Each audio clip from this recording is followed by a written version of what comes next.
Chers internautes, nous voici au 4e rendez-vous, le dernier de la série, pour les élections régionales de la fin de l'année. Une campagne électorale, mais d'un électeur. Si vous me rejoignez, pour la suite, nous serons plus nombreux, j'espère. Je vous rappelle que vous pouvez fixer vos idées sur un écrit, le journal de Paul Warreau, que vous trouverez sur le site internet RéelAir.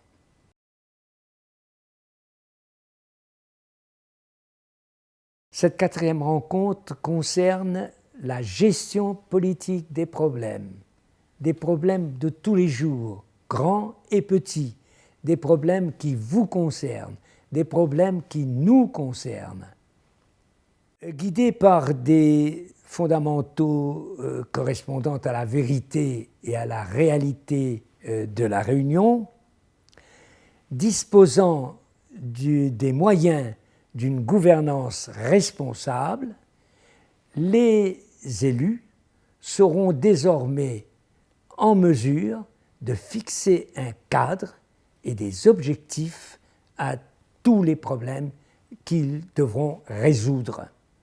Ils sont innombrables, les problèmes non réglés.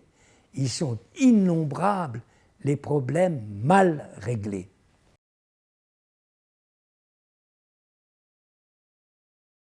C'est arbitraire comme choix, mais enfin il faut bien répartir. Je dirais, les questions institutionnelles, elles ne sont pas réglées. Elles ne sont pas claires dans l'esprit des Réunionnais, qu'ils soient hommes politiques ou qu'ils soient journalistes ou qu'ils soient électeurs comme nous.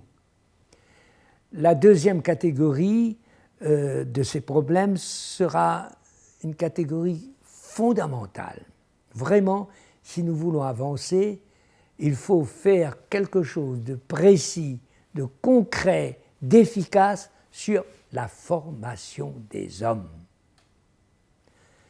Et puis, nous parlerons de la culture, de la politique culturelle, de la politique sociale, de l'économie, et enfin d'une catégorie de problèmes qui empoisonnent la vie politique, la vie sociale, la vie tout court de la Réunion, les dysfonctionnements. Vous verrez à quel point ces dysfonctionnements perturbent la situation des Réunionnais et que bien des problèmes ne sont pas réglés ou sont mal réglés à cause de ces dysfonctionnements.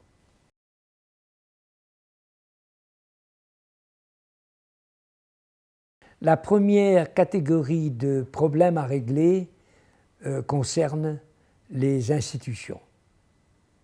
La gouvernance, la place de la Réunion au sein de la République, la place de la Réunion au sein de l'Union européenne, la place de la Réunion dans l'Indienne Océanie et aussi dans le monde.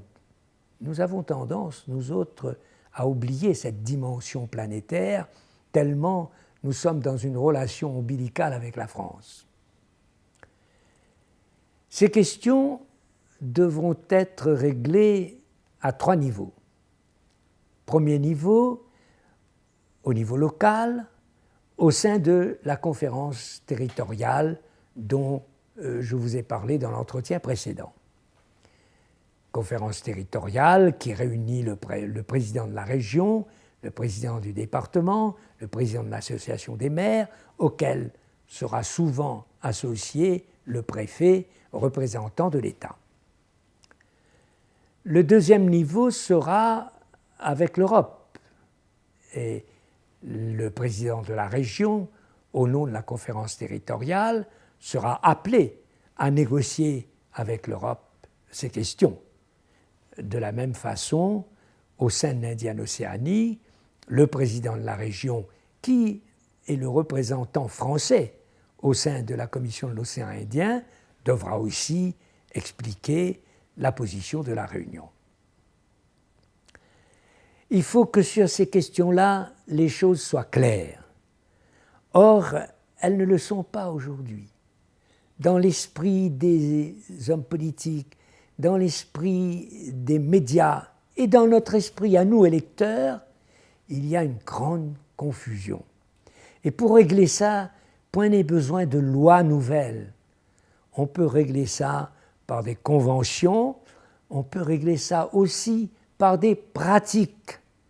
Donc, c'est de cette façon que nous allons avancer dans le règlement des questions institutionnelles.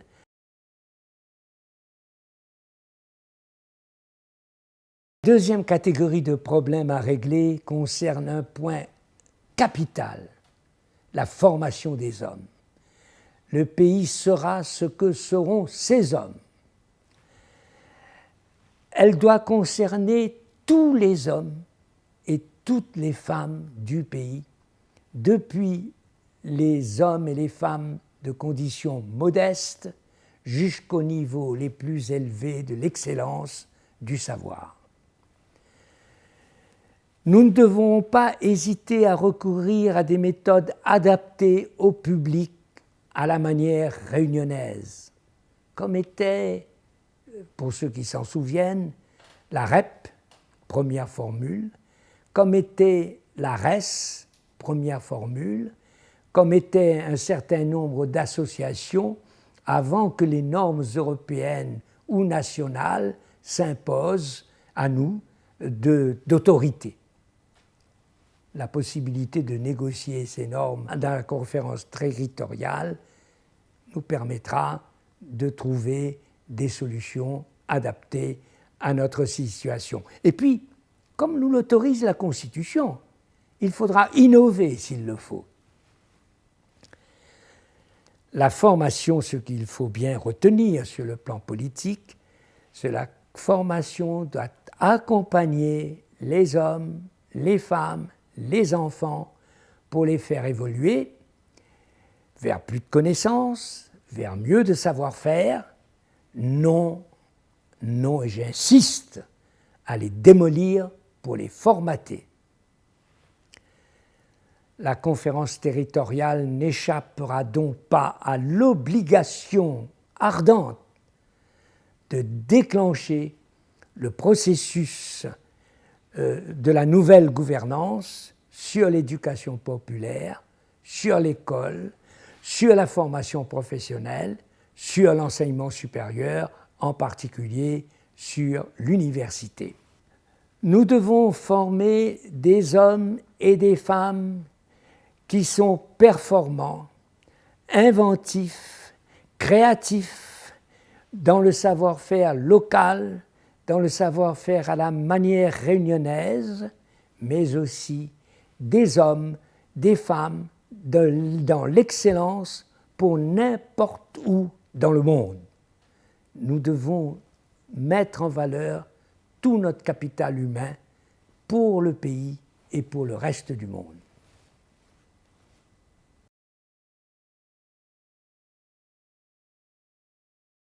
La troisième catégorie de problèmes à régler sont d'ordre culturel. Et dans ce domaine, je suis catégorique. Le premier travail à faire sur le plan culturel, c'est de détricoter les fondamentaux qu'on nous a imposés dans les années 50-60, qui enserrent nos compatriotes dans une camisole de dépendance, d'irresponsabilité et de peur.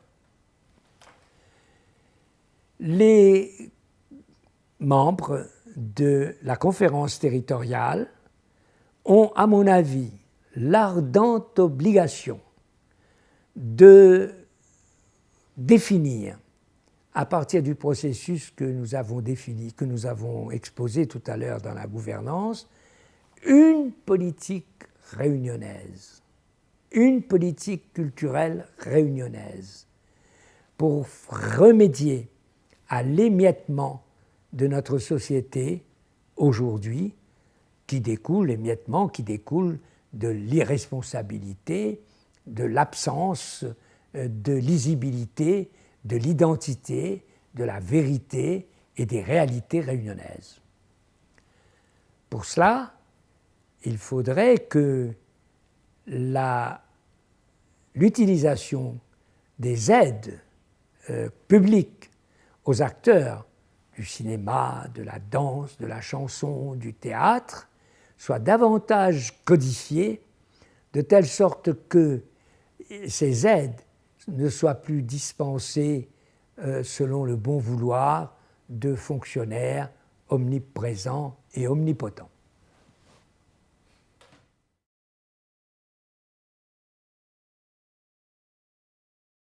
Le social est un secteur très délicat à La Réunion parce qu'il représente le revenu principal d'un nombre très important de nos compatriotes. Toute disposition qui pourrait apparaître seulement comme menacer ce système sera rejetée.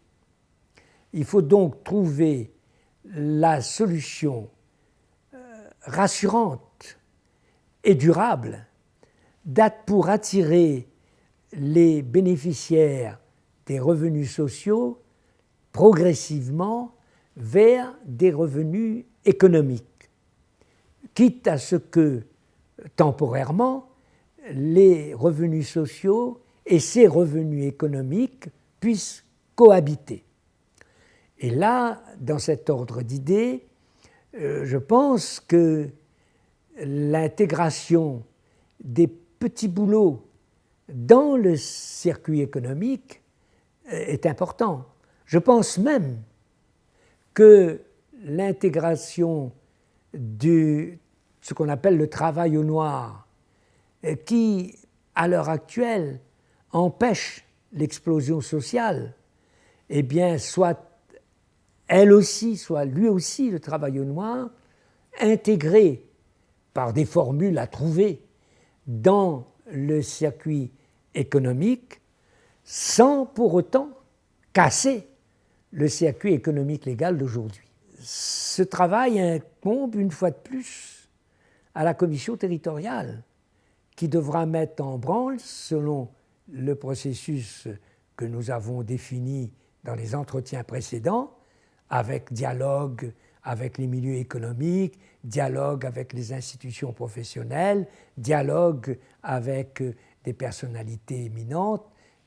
C'est un chantier original qu'il faut ouvrir à tout prix.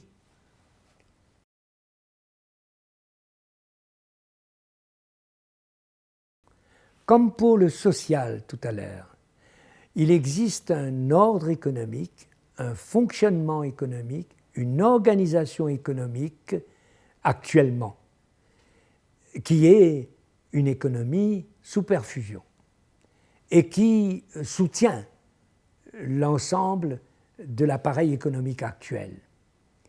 Ce qui fait que toute proposition qui apparaîtrait comme une menace à cet ordre économique actuel serait rejetée. Donc, ne touchons pas à cet ordre économique actuel.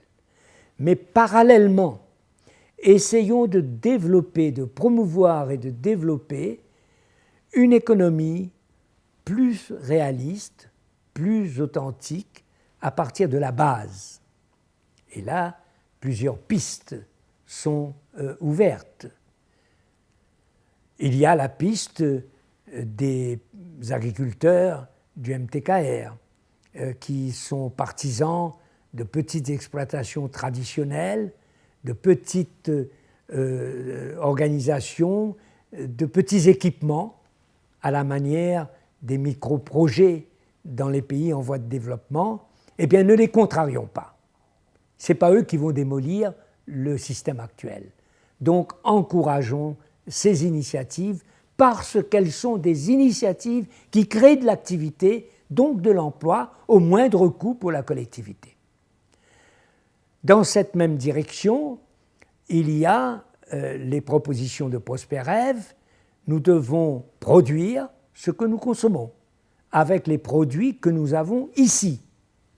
Et dans cet ordre d'idées, il préconise la plantation partout où il y a un bout de terre, des fruits à pain, de bananes, de manioc, de chouchous, que nous pouvons produire sans subvention et à moindre coût, et par petites unités. Alors, il faut faire attention. Je sais que de dire aujourd'hui aux Réunionnais qu'il faut consommer du manioc apparaîtrait comme une espèce de retour en arrière et inacceptable. Eh bien, je dis à mes compatriotes que cela n'est pas vrai. On peut moderniser la production de ces produits, la production dans ce domaine. On peut la moderniser. On peut trouver des recettes culinaires, puisque récemment, à la foire de Paris, une confiture de chouchou au miel à La Réunion a eu un prix. Donc on peut le moderniser. On peut même, en allant plus loin, concevoir une industrie agroalimentaire pour la transformation de ces produits. Dans d'autres pays, on les consomme sans complexe. C'est encore, je dirais, là, un effet pervers des fondamentaux qu'on nous a imposés dans les années 50-60 manifeste. Parmi les pistes de développement économique de la Réunion que nous avons évoquées, il y a l'Indienne-Océanie. Qu'est-ce que l'Indienne-Océanie? Physiquement, l'Indienne-Océanie, ce sont les îles des Comores, Madagascar, Maurice, Seychelles, la Réunion. Voilà l'Indienne-Océanie de façon précise, géographiquement. Et pourquoi nous distinguons cet espace géopolitique nouveau? Parce que toutes ces îles ont un fond culturel commun. Ce fond culturel commun, c'est le même processus de développement d'hommes, de femmes venus d'Asie, d'Afrique, d'Europe. Toutes nos îles ont eu le même schéma de développement. Ce fond culturel commun, c'est la colonisation française. Toutes ces îles ont connu, à un moment ou à un autre, la colonisation française. Et cette colonisation française a laissé des traces. D'abord la francophonie, et puis aussi, du point de vue des institutions, des modèles qui sont français. Et enfin, les échanges économiques de nos îles avec la France sont les plus importants, ou avec l'Europe. Ce fonds culturel commun, c'est aussi des familles qui ont une branche mauricienne, une branche malgache et une branche réunionnaise. C'est la même famille qui est présente dans les différentes îles. Ce fonds culturel commun, c'est un tremplin pour un développement communautaire.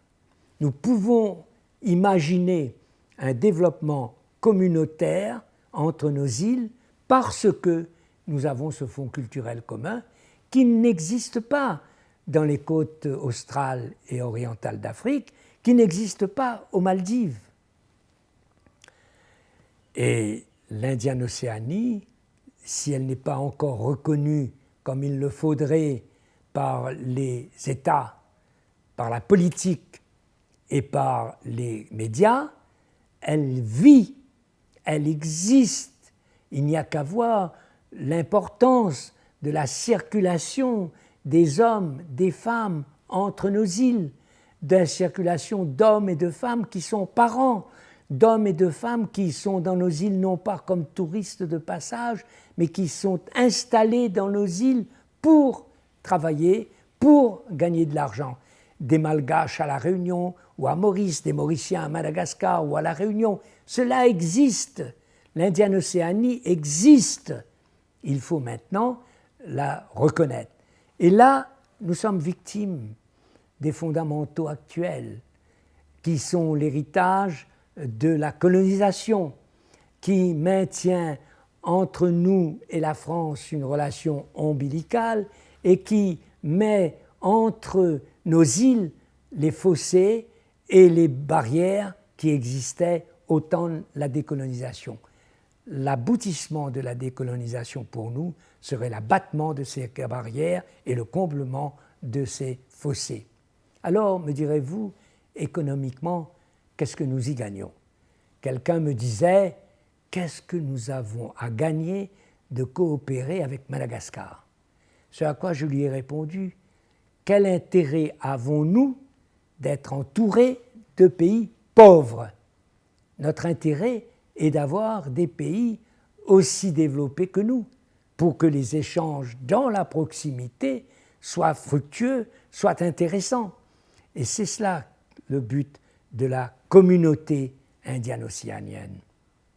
Cette communauté est maintenant, depuis le mois d'août de l'année dernière, officiellement consacrée par la déclaration des chefs d'État aux Comores, qui reconnaît l'Indiane-Océanie et qui préconise des dispositions pour le développement économique, dont, de façon timide, la plus grande facilité de circulation pour les hommes d'affaires entre nos îles, car le développement sera possible si la circulation des personnes, des biens et des capitaux entre nos îles soit progressivement et de façon maîtrisée développée.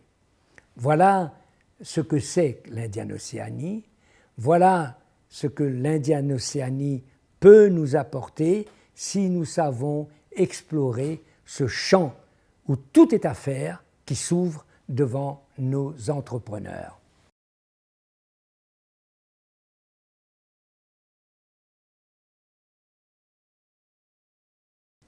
Au terme de ces 4 rendez-vous que nous avons eus ensemble, et la condition du succès de ce que je vous propose, il est indispensable que nous soyons rassemblés de façon lisible. Pour cela, je vous propose de vous connecter sur le site RéelAir et sur sa page Facebook. Merci de votre attention et merci surtout pour la réunion. Pour la première fois, les électeurs, enfin, prendront la place qui est leur place parmi les acteurs de la vie politique locale.